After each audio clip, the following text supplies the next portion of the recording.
Hello everyone. तो आज fundamental engineering mechanics का अगला टॉपिक हमारा law of parallelogram of forces होगा।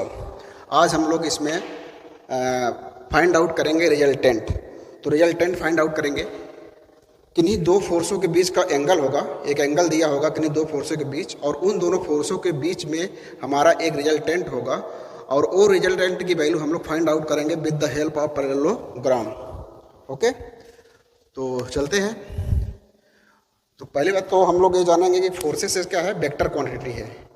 तो हम यहाँ पे दो टर्म आएंगे, एक वेक्टर क्वांटिटी होता है, जैसा कि हम लोग जानते हैं कि स्केलर क्वांटिटी होता है। तो वेक्टर क्वांटिटी क्या होता है कि एक quantity which is perfectly defined by the magnitude and direction is called vector quantity. जैसे अगर एग्जाम्पल के तौर पे हम देखें तो हमारा जैसे वेलोसिटी हो गया, एक्सीलरेशन होगा। ओके, तो हमारा ये क्या हो गया, ईटीसी, हमारा ये वेक्टर क्वांटिटी होगा। इसी तरीके से हमारा स्केलर क्वांटिटी क्या होगा कि एक quantity which is completely specified by only magnitude is called scalar quantity. जैसे मास हो गया, टेम्परेचर हो गया, लेंथ हो गया। ओके, तो एक वेक्टर क्वांटिटी को डिफाइन करने के लिए हमें दो चीज़ की जरूरत पड़ेगी। पहला, या तो उसमें मैग्नीट्यूड हो और साथ में डायरेक्शन का होना बहुत ज़रूरी है। जैसे अगर कोई एक फोर्स है, ये फोर्स है जिसका मैग्नीट्यूड मान लेते हैं हमारा P होगा, और इसका डायरेक्शन भी होगा, कोई न कोई डायरेक्शन होगा, चाहे वो जिस दिशा में हो, चाहे वो जिस डायरेक्शन में हो। अनादर एक और यहाँ पे एक फोर्स हम लेते हैं, उसका भी क्या होगा, एक मैग्नीट्यूड होगा जिसका Q होगा, और इसका डायरेक्शन मान लेते हैं OB होगा। अगर इस पॉइंट को हम O माने तो OA, इसको हम A मान लें, तो OA हमारा इस फोर्स का ए मैग्नीट्यूड P हुआ, और इसी फोर्स का हमारा डायरेक्शन OA हुआ। इसी तरीके से OB का मैग्नीट्यूड Q हुआ और इसका डायरेक्शन OB हुआ। अब जैसा कि यहाँ पे एक टॉपिक में है पैरेललोग्राम, अब इसकी हेल्प से हम लोग एक पैरेललोग्राम ड्रा करेंगे, और फिर उससे हम क्या करेंगे, इसका एक रिजल्टेंट होगा, और इसका रिजल्टेंट कैसे फाइंड आउट किया करेंगे उसको हम लोग देखते हैं। तो इसके पैरेलल हम लोग एक पैरेललोग्राम ड्रा करेंगे। इसके पैरेलल ये होगा, सीमा लेते हैं। ओके, ये इसके पैरेलल होगा पैरेललोग्राम। जैसा कि हम लोग जानते हैं parallelogram, this side is parallel to this and also equal, and this side is parallel to this and also will be equal. इसको एक्सटेंड करते हैं और पॉइंट C से ड्रा करते हैं परपेंडिकुलर टू OA। यहाँ पर ड्रा करेंगे परपेंडिकुलर 90 डिग्री होगा।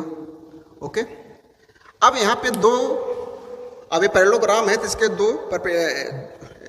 दो रिजल्टेंट हो सकते हैं, एक ही हो सकता है, लेकिन हम वो रिजल्टेंट वहाँ से लेंगे जब इन दो ये दोनों फोर्स जिस पॉइंट पे मिल रहे हैं उस पॉइंट के बीचों बीच का जो रिजल्टेंट होगा उसको हम लोग एज्यूम करते हैं। मान लेते हैं इसका रिजल्टेंट क्या है, R है। ओके, तो ये हमारा पैरेललोग्राम हो गया जो हम लोग ड्रा कर लिए। अब यहाँ पे हम लोग देखते हैं कि इन ट्रायंगल, अब हमको इसका जो मैग्नीट्यूड होगा ये फाउंड करना है, और यही R हमारा इन दोनों फोर्सेस का रिजल्टेंट होगा। ओके, तो in triangle draw from C draw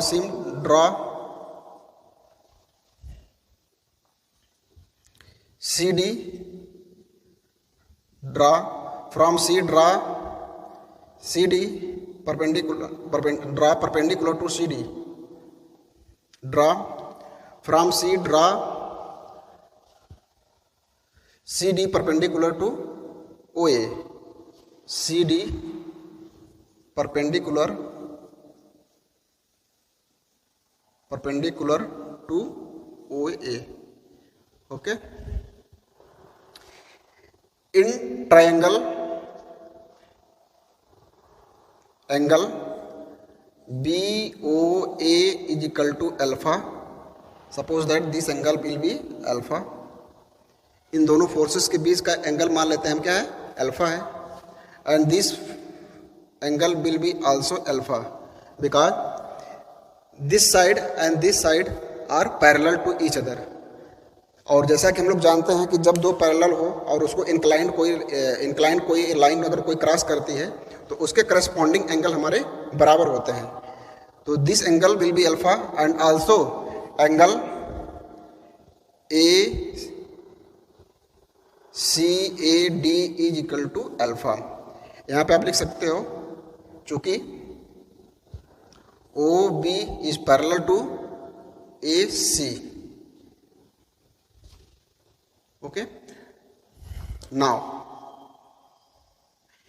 अब ये ट्राइंगल हमारा क्या है, ये हमारा एक राइट एंगल है। ये ट्राइंगल ए सी डी या C A D, in triangle C ए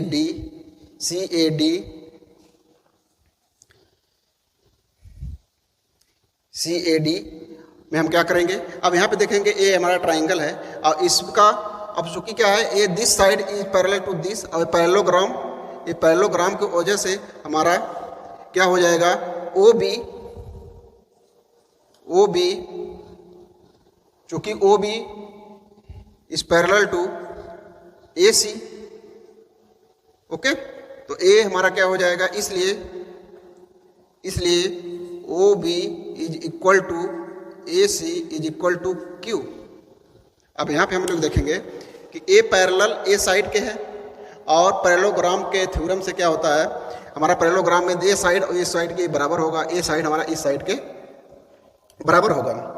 तो इसलिए ओ बी बराबर ए C is equal to Q हो गया। ठीक है, तो ए हमारा ए जो वैल्यू हो जाएगी हमारा ए भी क्यू हो जाएगा, ए क्यू हो जाएगा। तो इन ट्राइंगल सी ए डी में O B is parallel to A C and also equal to O B is equal to A C is equal to Q. अब यहाँ पे हमको क्या करना है, ए साइड ज्ञात करना है, फाइंड आउट करना है, और ए साइड हमको फाइंड आउट करना है। तो हम अच्छे से जानते हैं कि if in any triangle you are given one angle and one side, then we are able to find out the other two sides by the help of geometry. तो यहाँ पे हम लोग देखेंगे, तो यहीं पे अगर हम फाइंड आउट करना चाहें, तो अगर हमको सपोज दैट ए हमको फाइंड आउट करना है ए डी, तो इन ट्राइंगल अगर जो आपको फाइंड करना है उसको डिनोमिनेटर में रख लो, जैसे ए डी अपान जो हमको गिवन है, हमको ए साइड पता है, तो ए ट्राइंगल में अगर हमको कोई एक एंगल पता हो और एक साइड पता हो, तो हम ए बी साइड और ए साइड दोनों ज्ञात कर सकते हैं। तो हमको ए साइड चाहिए, तो ए डी को डिनोमिनेटर में रखो और जो साइड दिया हुआ है, जो साइड हमको फाइंड ऑलरेडी पता है, उसको हम डिनोमिनेटर में रख देंगे, मतलब ए सी, और ये हमारा क्या हो जाएगा, आधार बटे कर्ण इक्वल टू क्या हो जाता है, कॉस अल्फा।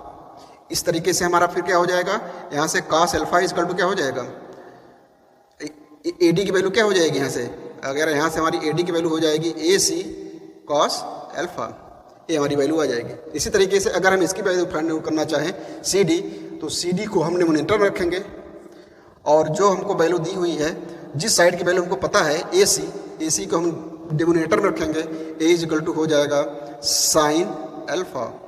तो यहाँ से सी डी इक्वल टू क्या हो जाएगा हमारा, ए सी साइन अल्फा, और इसीलिए C D is equal to क्या हो जाएगा, ए सी की वैल्यू हमको पता है, ए सी की वैल्यू क्या है क्यू, और ये हो जाएगा हमारा साइन अल्फा।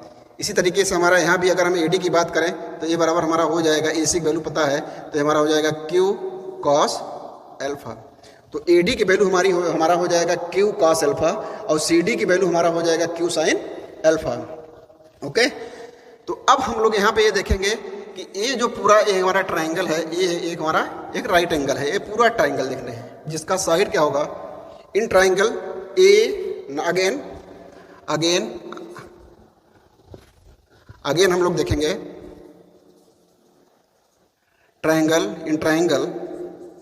इन ट्राइंगल सी ओ डी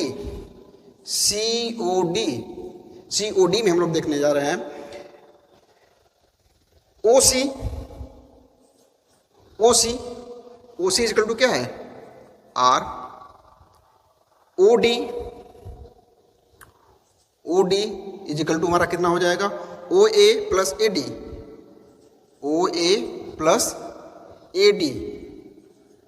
ओके, और ए इज इक्वल टू हमारा हो जाएगा ओ ए कितना है P, और AD हमारा वैल्यू, AD की वैल्यू कितनी है, AD की वैल्यू आप यहाँ देख लो Q cos alpha, Q cos alpha. Similarly हम यहाँ पे देख लेंगे CD की वैल्यू कितनी है, CD वैल्यू हम यहाँ से देख लेंगे Q साइन अल्फा। तो हमको आप देखेंगे कि ए ट्रायंगल में, इस ट्रायंगल में हमको तीनों साइड्स पता है। इसकी भी वैल्यू, OC की वैल्यू हमारा R है, OD की वैल्यू हमारा क्या है P plus Q cos alpha, और CD की वैल्यू हमको यहाँ से पता चल गया Q साइन अल्फा। तो in right triangle if we are given 3 sides then we can find the resultant with the help of Pythagoras theorem. तो यहाँ पे क्या हो जाएगा, अगर यहाँ पे हम पाइथागोरस थ्योरम लगाएंगे तो क्या हो जाएगा, OC square of OC is equal to OD का स्क्वायर और प्लस CD का स्क्वायर। ओके, OC की वैल्यू कितनी है, R का square is equal to OD का वैल्यू हम यहाँ से देख सकते हैं P plus Q cos alpha का होल स्क्वायर और प्लस CD यहाँ से देख ले सकते हैं आप, ये CD की वैल्यू है Q साइन अल्फा का होल स्क्वायर। अब यहाँ पे आप लोग स्क्वायर कर सकते हो, यहाँ पे स्क्वायर करोगे तो हो जाएगा P square plus Q square cos square alpha plus 2PQ cos alpha plus Q sine square alpha. यहाँ से आप क्या कर सकते हो, यहाँ पे P स्क्वायर, अब यहाँ पे Q स्क्वायर और Q स्क्वायर के एक साथ ले लो तो यहाँ पे कॉमन हो जाएगा Q स्क्वायर, तो यहाँ के Q स्क्वायर आप कॉमन ले लो, इन ब्रैकेट में क्या होगा कॉस स्क्वायर अल्फा और plus sine square alpha. Identity से ये 1 हो जाएगा और प्लस 2PQ कॉस अल्फा। तो ये फाइनली क्या हो जाएगा P स्क्वायर प्लस ये 1 हो जाएगा, तो यहाँ होगा Q स्क्वायर और plus 2PQ cos alpha. Okay, तो यहाँ से इसलिए रिजल्टेंट क्या हो जाएगा, रिजल्टेंट इज इक्वल टू क्या हो जाएगा, under root of P square plus Q square plus 2PQ cos alpha. तो यहाँ पे हम लोग देख रहे हैं कि रिजल्टेंट की वैल्यू हमारा क्या हो गया, R is equal to root of P square plus Q square plus 2P cos alpha. तो ये हमारा रिजल्टेंट की वैल्यू होगा।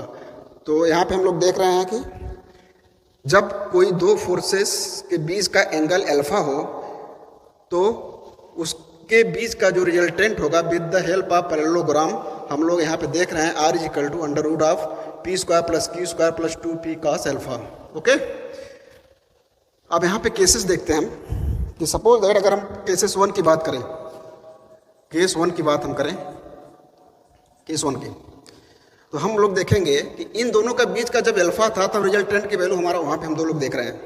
अगर हम लोग ये देखना चाहें कि इन दोनों फोर्सेस का बीच का जो एंगल होगा वो राइट एंगल हो जाए, मतलब ये फोर्स P और ये हमारा Q जो है ये साइड ये ऐसे होके ऐसे हो जाए, तो इन दोनों का बीच का एंगल जब राइट हो जाएगा तो इस R पे इफेक्ट क्या पड़ेगा या फिर R की वैल्यू क्या हो जाएगी, मतलब रिजल्टेंट की वैल्यू क्या हो जाएगी, if alpha is equal to 90 degree.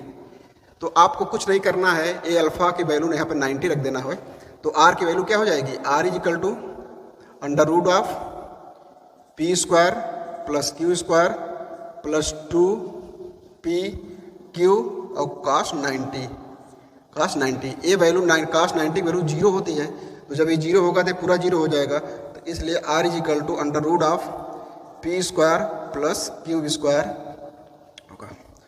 तो हम लोग यहाँ पे देख रहे हैं कि जब दोनों फोर्सेस का एंगल हमारा 90 डिग्री हो जाएगा तो हमारा R की वैल्यू क्या होगा।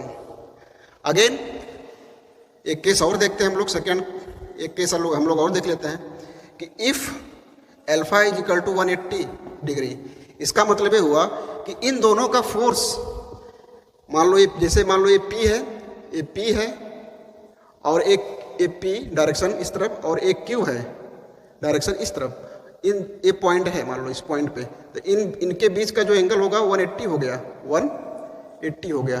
तब इस पे क्या असर पड़ेगा, मतलब what will be the value of resultant.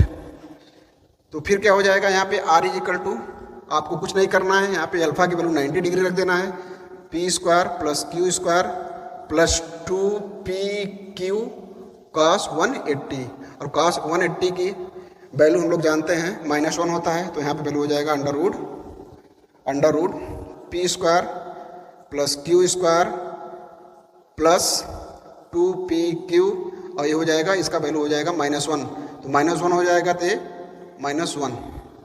अब यहाँ पे हम लोग देखेंगे कि यहाँ पे हम लोग देखेंगे कि ए r इक्वल टू क्या हो जाएगा, अंडर रूट ऑफ यहाँ पे हम लोग देखेंगे P square plus Q square, यहाँ पे -2pq, ये वैल्यू हो जाएगा r is equal to under root of p minus Q का whole square, under root square कर देंगे, squaring of the both side, तो r की वैल्यू स्क्वायर हो जाएगा, तो r की वैल्यू क्या हो जाएगा, p माइनस क्यू हो जाएगा। ओके, तो ये हमारा टॉपिक है, यहाँ पे समाप्त होता है। नेक्स्ट लेक्चर में इसके आगे हम लामी थ्योरम को डिस्कस करेंगे। Thank you.